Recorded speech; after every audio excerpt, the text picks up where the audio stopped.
Magandang araw, ako po si Sir Ariel, ang ALS lover ng EdTech Unit.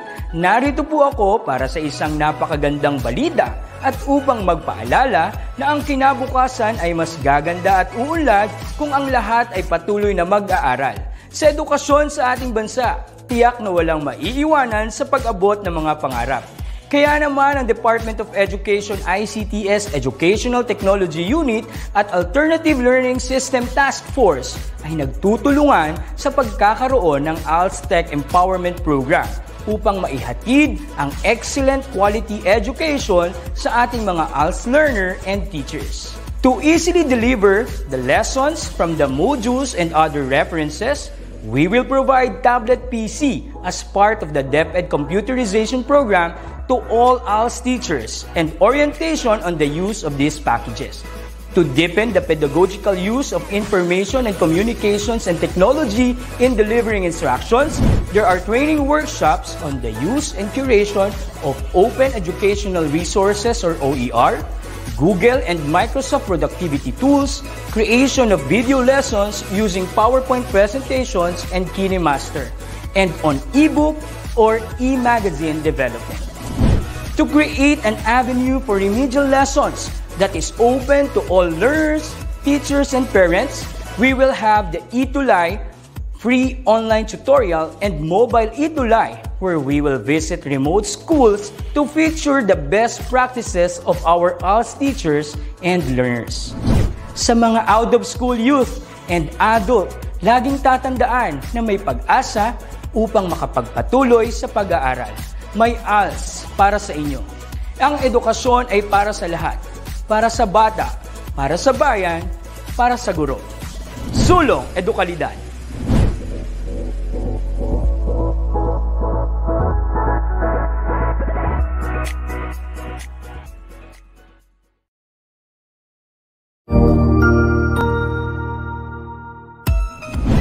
Mabuhay! Good day to all! I am your tutor Madge.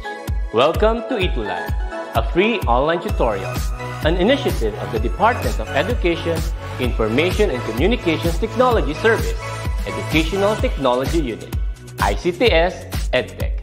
This program is aimed at helping and assisting learners from kindergarten, senior high school, ALS, Alive and SPED learners. Aside from answering the modules, the eTulay is offering programs which you will surely look forward to. Together with our parents and teachers, the eTulay will bridge the gaps where difficulty and ease meet in learning new knowledge and skills. So, let us prepare our module, pen and paper. Ready your mind to see and hear worthwhile and interesting lessons. Let us now study and learn, together with our volunteer online tutors. Tara na!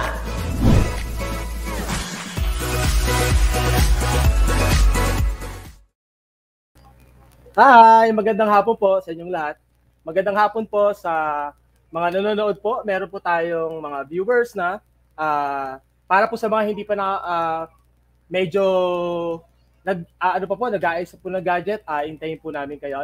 Magandang hapon po ulit sa inyong lahat, mga ka-drafting.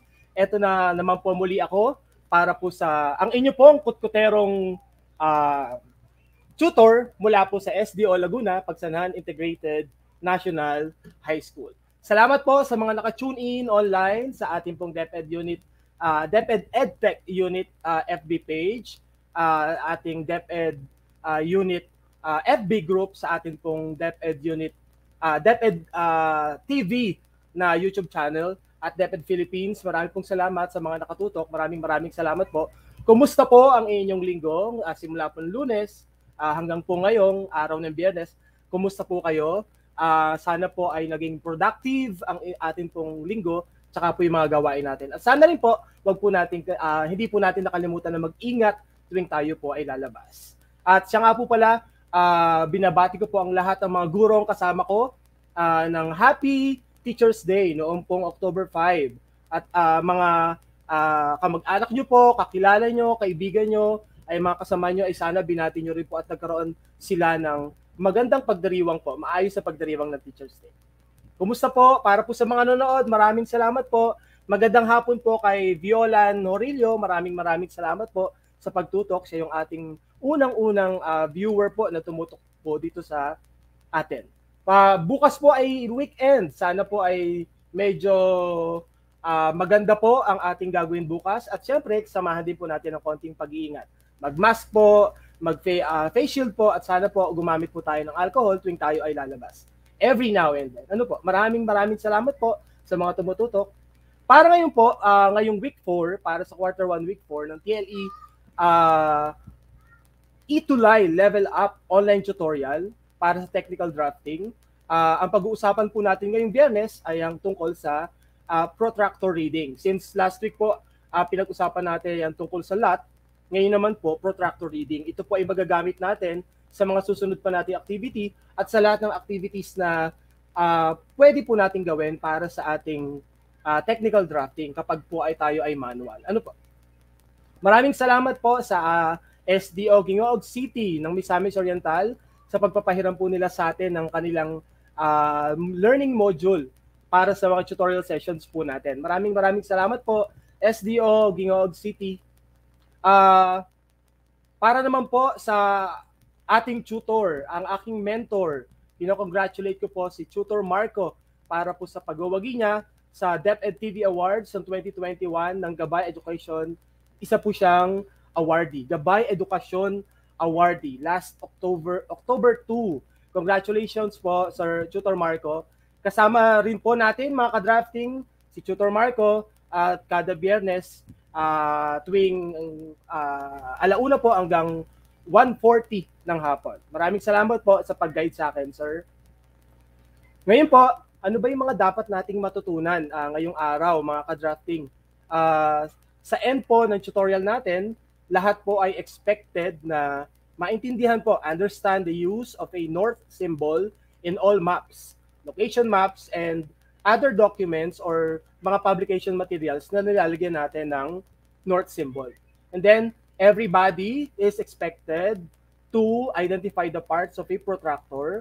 Medyo alam na po natin yan nung medyo bata pa tayo, pero magle-level up po tayo. Ano po? Mag-upgrade po tayo ng learning, mga ka-drafting. And then, everybody is expected also to read protractors correctly and to plot directions accurately. So dahil drafting po tayo, lahat po dapat ay accurate, tama, eksakto sa sukat. Bilang review po natin, all you have to do is to unscramble the following letters to identify the type of LAT. Yun po yung gawin po natin. Yung number 1, kung may sagot po kayo sa number 1 at sa mga susunod pang item po dyan sa ating nasa screen, pwede po kayong magsagot sa atin pong comment section. So yung una po natin na type of LAT ay surrounded by LATs on all 3 sides. So sa harapan lang merong tinatawag nating open space para sa daanan or kalye. So yun po yung ating unang type of LAT. So kung may sagot po kayo, i-type lang po natin sa ating pong comment section para po mabasa natin and then ma-shoutout namin kayo. Ano po? Yung number 1 ay i-check nga po natin. Malimit kapag daw yung number 1 na type of LAT ay yung privacy daw ay limited since yung LAT daw ay, sabi ko nga kanina, napapaligiran ng bahay pa rin or ng LAT pa rin, ng property pa rin sa tatlong gilid, sa harapan lang meron.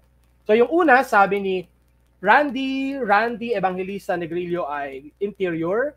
Congratulations po, sir. Tama po yan, interior po. Yung pangalawa naman natin, salamat sir sa pagsagot, maraming salamat po.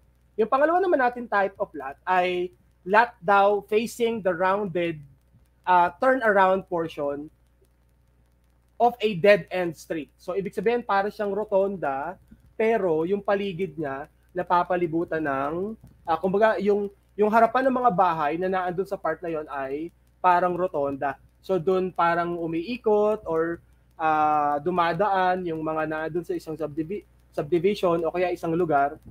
Kaya medyo parang rotonda yung place niya.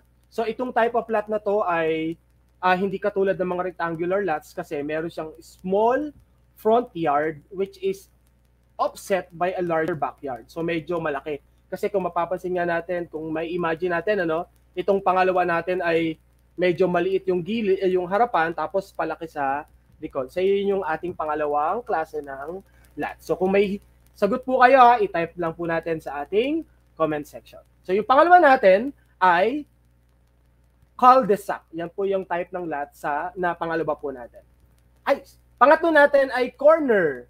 At yung pang-apat natin, dahil na napindot ko na, ay flag. So yung corner po natin ay located sa intersection ng dalawang street. A corner that does not have traffic on the streets it intersects. So yun po yung corner lot, yung nasa kanto na parte ng isang subdivision, halimbawa, yun po yung corner. And then yung pang-apat natin ay yung flag lot, katulad ng nasa screen natin. Ang flag lot po natin ay lot located behind the lots with a long and narrow access driveway for a public street. So yun yung mga flag lot natin. Yung panglima natin, mga kasama, ano kaya yung panglima natin? Medyo mahaba, no? Maraming letter. Pero kung mapapansin natin, yung panglima natin ay medyo may single letter sa unahan. Ito daw panglima natin ay a lot at the end of a dead-end street. So the biggest disadvantage ng panglimang type of lot na to ay medyo maingay tsaka may lack of privacy. So kung i-imagine natin pag sinabing panglimang type of lot, medyo medyo letter T yung nasa unahang letter. So medyo takaw aksidente rin kasi kapag merong mga mabilis na umaandar, nagkaroon ng aberya sa sasakyan. So ang pinaka-sentro ay yung bahay dun sa part na yon. So type lang po natin sa comment section natin kung ano po yung palagay nyo, yung type of lot nung panglima natin. Kung sabi ulit ni Randy Negrillo ay T intersection. Maraming salamat po sa pagsagot at sa pag-share po natin. Ngayon naman, so T intersection, ngayon naman po may papakita ko sa inyo na isang symbol. Ang tawag po dyan ay compass rose. Pero mas kilala ng iba na north symbol. Saan kaya siya malimit nakikita? So marami siyang type ng symbol na pwedeng gawin or i-represent. Pwedeng yung number 1 katulad nung una nating symbol, isang arrowhead, tapos yung isa naman ay parang sun rays, tapos yung pangatlo natin nasa gitna ay may sun rays, tapos nasa ibabaw ng circle, and then yung pang-apat naman natin na compass rose or north symbol ay malimit, makikita natin nasa bilog, nasa loob ng bilog, tapos may letter N, letter E, letter S, tsaka letter W sa apat na primary direction. Yung up, yung down, yung left, tsaka yung right. At yung panglima naman natin, mga ka-drafting, ay yung letter N na may katulad ng una nating symbol pero black and white. So marami tayong pwedeng gawing representation ng north symbol, pero syempre may mga dapat tayong alalahanin. Ano po? Ano kaya sa palagay natin yung malimit? Anong tawag dyan at saan malimit nakikita yung north symbol na yan? Kung may sagot po kayo, comment section po. Wag po nating kalimutang maglagay para ma-acknowledge po namin kayo. Ano po? So yung north symbol na yan or yung compass rose, malimit siyang nakikita sa compass, obviously, tapos sa map, saka sa mga nautical map at marami pang iba. So para saan ba yung north symbol na yan? Kung mapapansin natin, sa map, yung north symbol laging nasa upper right or upper part ng mapa. Kung wala naman siya sa upper part, nasa lower part siya, pero merong specific na posisyon yung ating north symbol. Sa nautical map, ganun din, mapapansin din natin. Pero syempre, kapag compass, yung north symbol natin, hindi naman laging nasa isang direction yan, di ba? Kapag ginalaw natin yung compass, obviously, magbabago yung direction niya. May ibang pupuntahan yung arrow niya. Ano po, yung kulay red na arrow tsaka yung black depende sa pagkakagawa ng compass. So yung north symbol na yan or yung compass rose, malimit makikita natin sa compass, sa map, at sa mga nautical map. So yung compass rose na yan, sometimes called a wind rose or rose of the winds, ay ganyan ang itsura. So may letter N sa taas, then letter E sa right natin kung tayo ay nakaharap, and then sa W kapag nasa left, and then yung S natin nasa ilalim. So meron siyang tinatawag nating primary directions. Ano po? Ano ba yung mga primary directions natin? Meron tayong sa up, down, left, tsaka right. So marami pong salamat sa panonood at patuloy pong sumusuporta, Ma'am Pasco, Syra Pasco. Maraming salamat po. So yung symbol na yan, katulad na banggit ko kanina, mayroong primary directions, yung up, yung letter N nasa up, yung nasa right, yung E, yung S naman nasa ilalim, at yung W nasa left. So yung N represents for north, tapos yung E sa east, tapos yung S sa south, tapos yung W sa west naman. So pwede natin gamitin yan. Ano po? Paano ba ginagamit or ano ba ang posisyon na dapat na ginagawa kapag naglalagay ng north symbol or windrows or compass rose? Ito yung mga halimbawa natin. Ano po? So yung una natin, hindi dapat inilalagay yung north symbol natin na yung letter N ay nasa kanan. And then yung pangalawa naman natin, yung north symbol, hindi rin inilalagay na yung letter N ay nasa ilalim. And then yung pangatlo naman natin na hindi pa rin tamang paraan ng paggamit ng compass rose or north symbol or yung position niya na basta na lang inilagay. Ano po? And ang pinakatama natin, dapat yung north symbol natin ay yung letter N ay nasa taas. Letter E, nasa kanan, and then yung S, nasa ilalim, at yung W, nasa left. So dapat lagi po natin tandaan yan. Ano po? Para saan ba ginagamit at ano ba ang parang silbi? What's the use of a north symbol sa mga publication materials or sa mga nautical maps, sa map, o kaya sa mga direction maps na ginagamit natin. Next natin, katulad na nabanggit ko kanina, ang north symbol daw dapat ay letter N sa taas. It should be placed upright. Dapat daw upright yung position niya at hindi dapat na kung saan-saan nakabaling. Kasi ginagamit yung north symbol na yan para syempre kapag may nagtatanong ng direction, meron tayong primary or principal na direction na tinitingnan. Hindi dapat pare-pareho. Pati sa paggawa ng direction natin, sa pagbibigay ng direction natin, dapat isinasaalang-alang natin yung north direction natin kasi para hindi malito yung titingin. Kasi may mga posibilidad na yung mapa natin ay depende sa kung paano natin tingnan. So kapag tiningnan natin siya sa kung paano natin siya nakikita or pinupuntahan, obviously, ang nangyayari kapag ibinigay mo sa ibang tao, nalilito rin sila kasi baka iba yung posisyon ng pagkakalagay ng ginawa niyong mapa dun sa lugar kung saan nyo siya ginagamit. So, nakakalito na. Pero kung meron tayong north symbol, madali lang matandaan. Ano po? Madali lang matandaan. Hanapin lang nila yung north and then titingnan na nila yung ginawa niyong mapa and then pwede na nilang matrace yung direction. Marami pong salamat sa panonood, Berlin Cas at Chloe Lee Ligaya Colando ng SDO Silay City. Maraming salamat po. At para sa may mga estudyante o kaya mga anak or mga teacher na nagtuturo ng technical drafting, tutok lang po kayo. Sunod po natin ay ang protractor. It is an instrument graduated in angular degrees for measuring and laying out angles. So may dalawang klase ng protractor. Ano po? Isang semicircular protractor. Ito po yun. Nakikita po natin. Yan yung ating semicircular protractor. Ano po? Tapos yung isa naman ay yung circular protractor. Ito po yung ating circular protractor. Ayan. Itong circular protractor na to ay medyo matagal na. Ano po? Kung mapapansin natin, halos pareho lang siya. Tapos yung naandun sa screen natin, mapapansin natin may mga graduated lines. Ano po? Parang ruler na ginagamit. So ano-ano ba yung mga units ng protractor na dapat nating malaman? Kasi nung elementary tayo or nung high school tayo or kapag gumagamit tayo ng protractor, ang alam lang natin is to read angles. Ano po pa? Tsaka plot angles. Yun po yung ginagawa natin. Ngayon po, ano ba yung units ng protractor? Yung unang drawing na may bilog na nakikita nyo, meron tayong 360 degrees angle. So, paikot yan. So, alam naman natin, pag bilog, 360 degrees. And then, kapag yung circle na yon ay hinati natin sa dalawa, so meron tayong half circle na merong 180 degrees katulad ng pangalawang picture na nakikita natin sa slide. And then, yung pangalawang unit naman, ay yung quadrant. So yung bawat quadrant each quadrant has 90 degrees angle.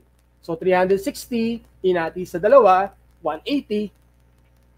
And then 180 hinati sa dalawa, naging 90 degree. So yung circle na yon hinati sa apat, so each quadrant has 90 degrees angle. So syempre kapag yung 90 katulad ng nasa pang-apat nating picture, hinati natin sa dalawa, so 45. And then so on, so forth. So kung mapapansin natin, bawat angle ay may kanya-kanyang degree. So kung mapapansin natin yung 0 dun sa panglimang picture natin ay naandun sa right. So kung balikan natin yung north symbol kanina, naandun siya sa posisyon ng east. Ano po? Yung letter E natin. So parts ng protractor, yung katulad ng pinakita ko sa inyo kanina, yung ating circular protractor, ito po. Ano ba yung parts ng protractor natin? We have clockwise degree angle, yung nasa labas natin. Itong loob na may number kasi meron tayong makikita diyan na angle pero yung nasa taas na part ay hindi pareho nung nasa lower part na number. So yung nasa loob na yon ng number, ang tawag sa kanya ay clockwise degree scale or inside scale. So ginagamit din siya. Yung pangalawa namang part ng protractor ay yung ating counterclockwise degree scale. So yung kulay dilaw na nakikita nating number. Yan yung tinatawag din nating outer scale, tapos iba yung angle niya or degree niya na nakasulat kaysa dun sa nasa loob ng inner scale. So pareho lang naman siya. Depende lang sa direksyon na pwedeng pagsimulan ng pagbabasa. Pwedeng sa east o kaya pwedeng sa west. Isa pang part ng protractor ay yung ating origin. Yung origin natin, yung pinaka nasa gitna, ano po, kung titingnan natin ay ito po, itong nasa gitnang to. Yan yung ating origin. Yung origin na yan, pwede siyang tumukoy din sa ating Cartesian plane, yung x and y axis. So sa ibang parte naman ng pagbabasa sa architecture o kaya sa technical drafting, yung origin natin is equal to 0, 0 or yung x, y. So yun po yung origin natin. And then yung pang-apat natin na part ng protractor ay yung baseline. Ito yung baseline natin.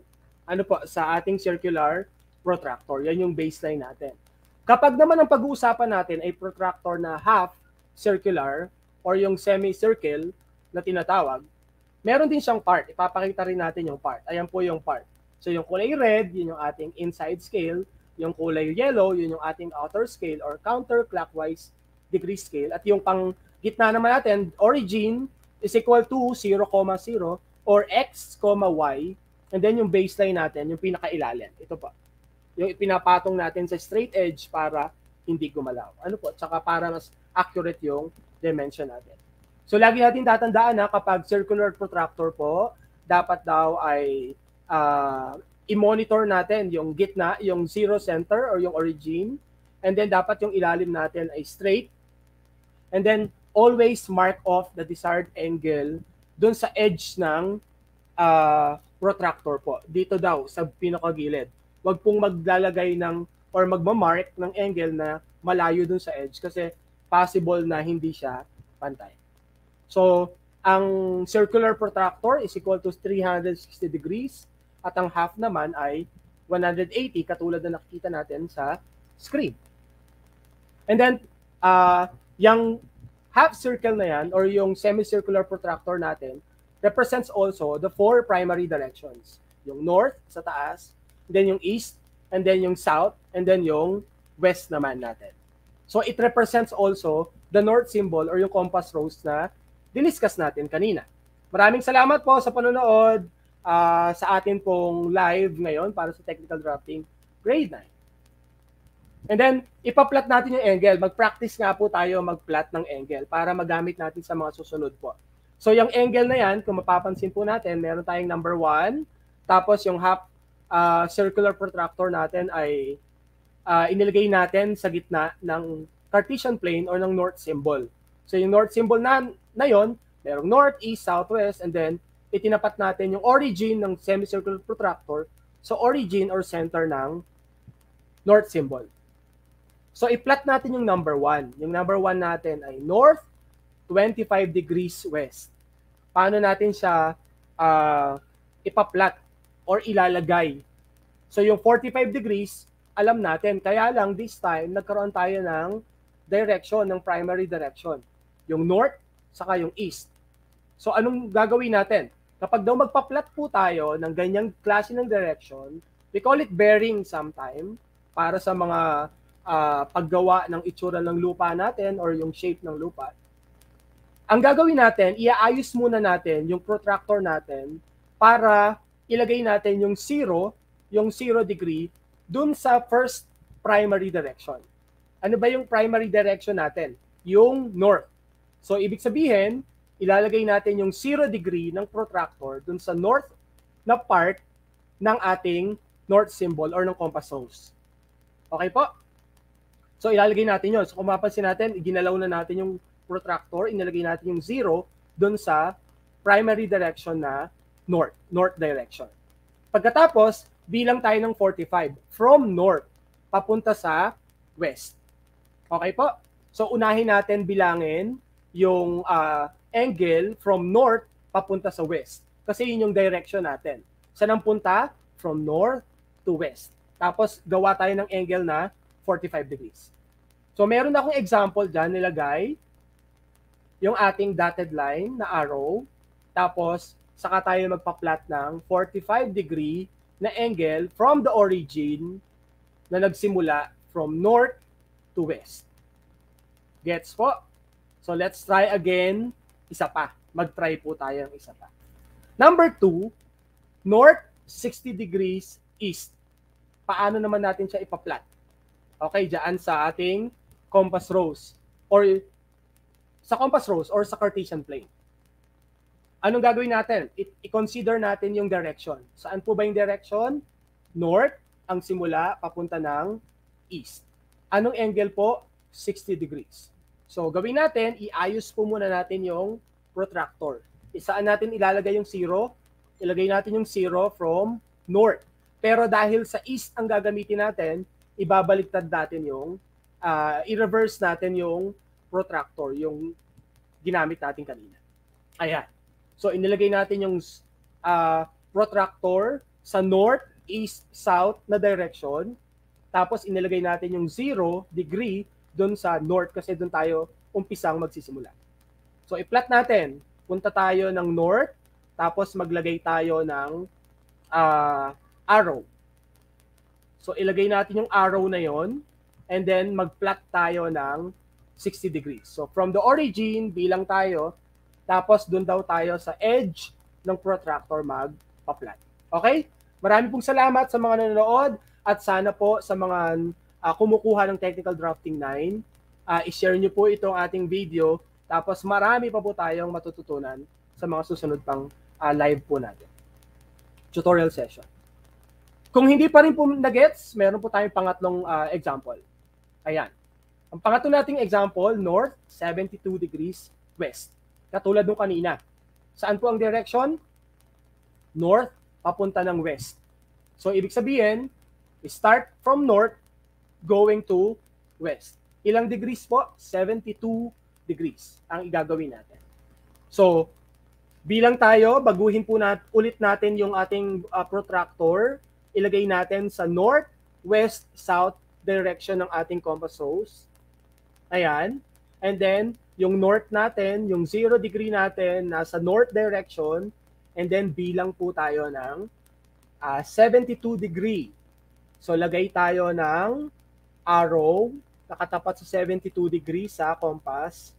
And then, lagay tayo ng angle. Gets what? Okay, that's how we plot angle. Pero, next time, i-improve pa natin yan.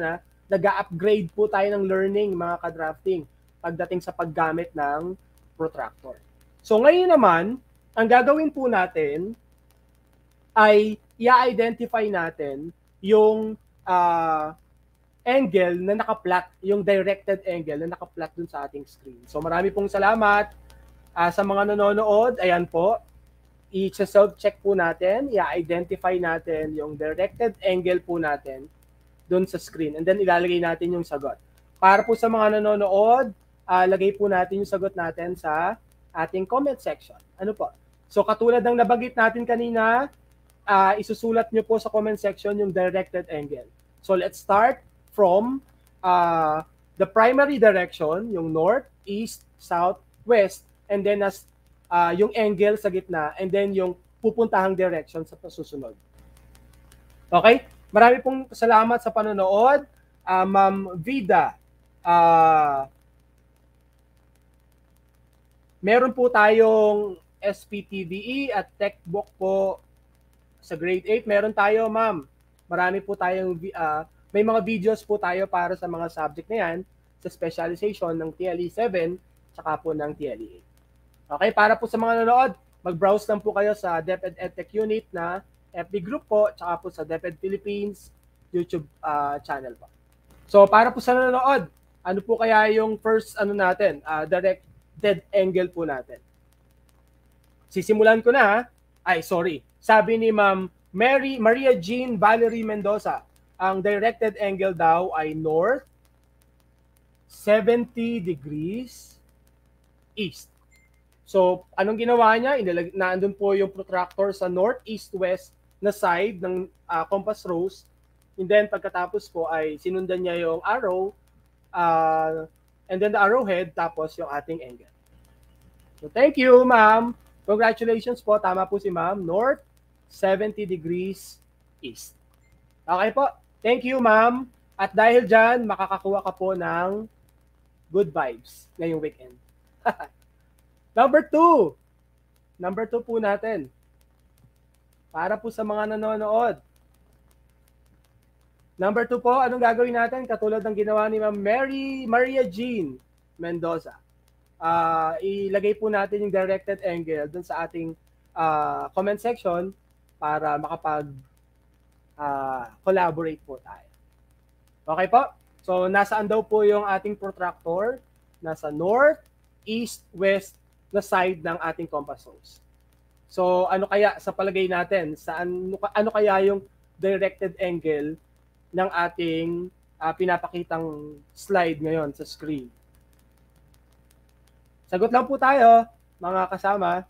Marami pong salamat sa mga nanonood at sa laging nanonood sa akin, kay Ma'am May, Ma'am Alma May Robles, sa Angelo Nota. Kumusta kayo dyan? Manood po kayo lagi. Sabi ulit, meron tayong may top 1 tayo ha. May top 1 tayo, si Ma'am Maria Jean Mendoza. Ma'am Maria Jean, taga saan po kayo? Ang sabi niya sa number 2 ay north 40 degrees east. Number 2, tingnan nga natin kung tama. So north 40 degrees east. Okay, tama po si Ma'am Mary Jean. Mukhang meron na tayong top 1. Taga saan po kayo, ma'am? Inform nyo po kami kung taga saan kayo para naman malay nyo, bigla may pumunta sa inyo, no? Marami pong salamat kay Sir Gilbert Bautista. Na-share na daw po niya ang live na lesson sa mga estudyante niya and teachers. And marami pong salamat.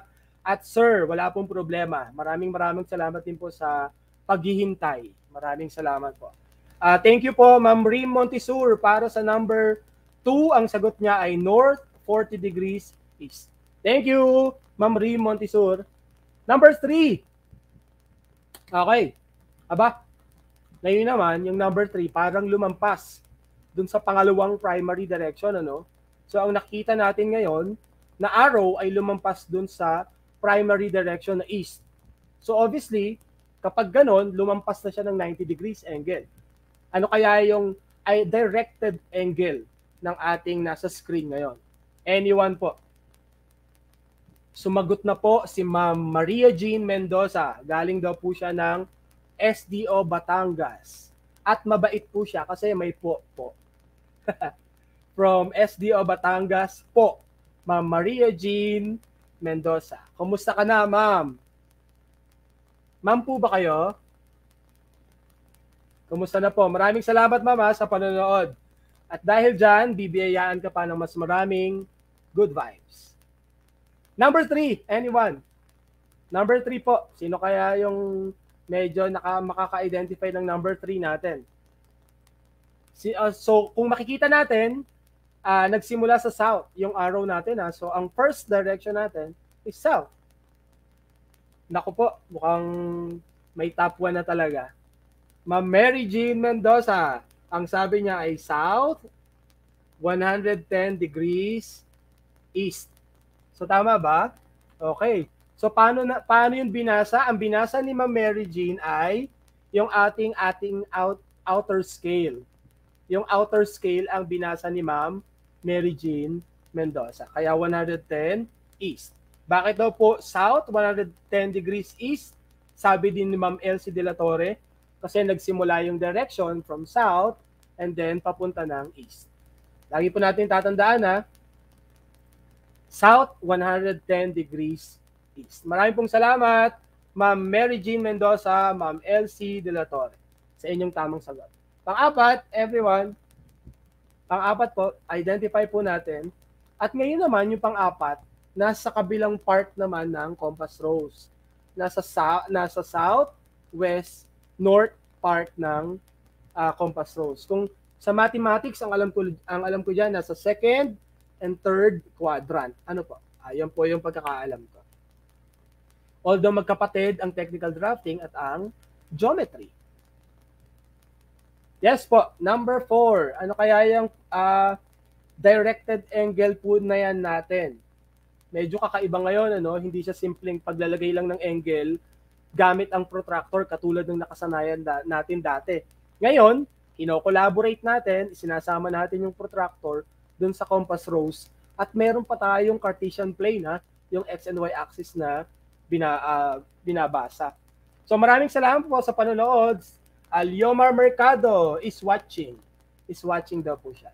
Sana po ay nanonood po kayo ng masaya. Sana meron ding Liomar Mercado is watching happily. Parang gano'n. Thank you, sir. Ma'am Mary Jean Valerie Mendoza. Ang sagot po niya sa number 4 ay south 20 degrees west. Tama po ba? Okay, south 20 degrees west.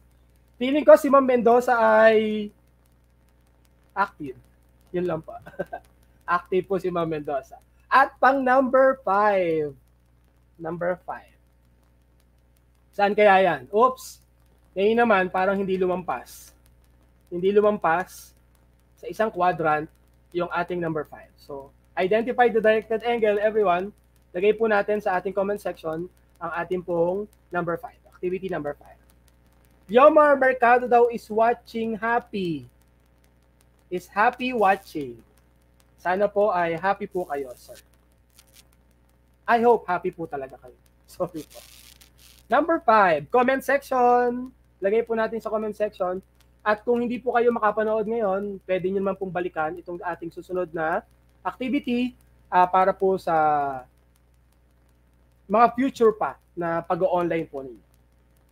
Ang number 5 po natin ay anyone po from those who are watching happily. Lagay po natin sa ating comment section ang number 5.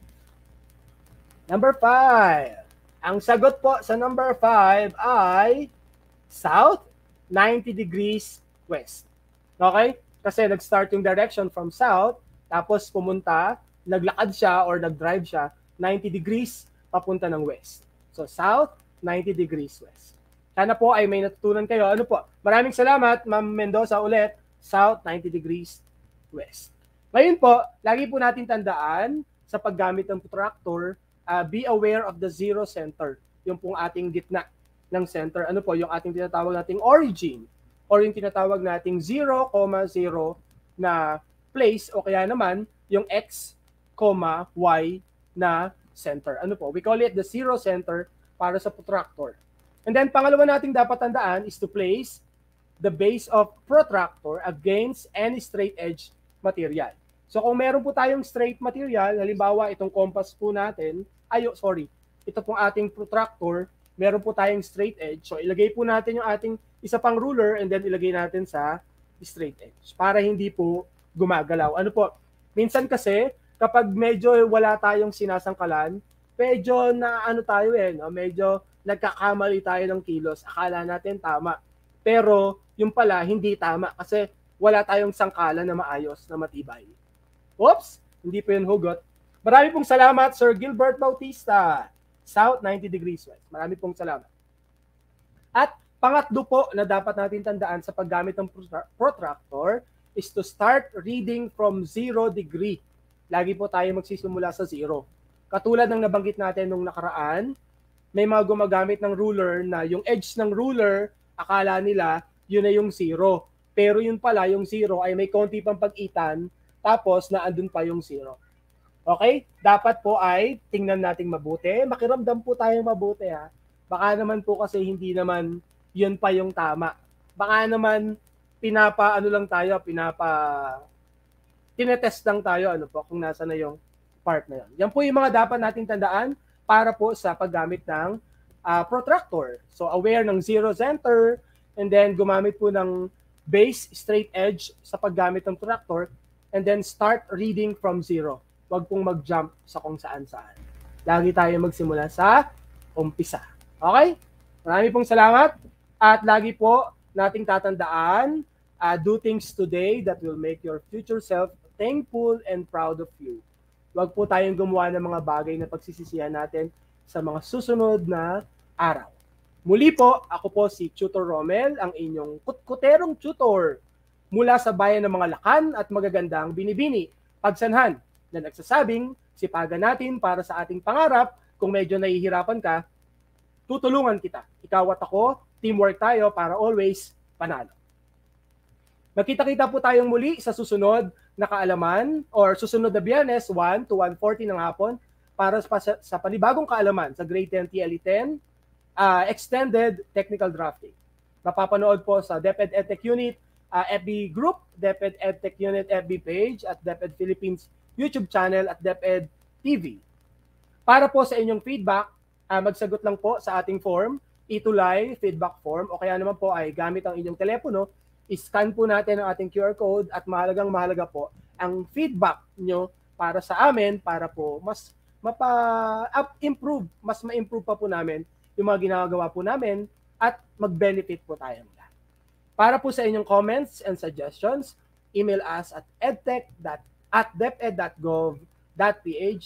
Tutok pa rin po mga ka-drafting para sa contact center services kasama si Tutor RJ at Tutor Rodman.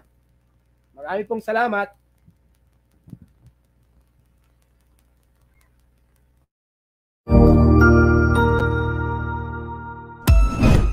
Ang husay naman! Natapos mo ang iyong tutorial session kasama ang iyong mahusay na Itulay Tutor. May bago ka bang natutuhan? I-share na yan gamit ang hashtag #ItulayLevelUp.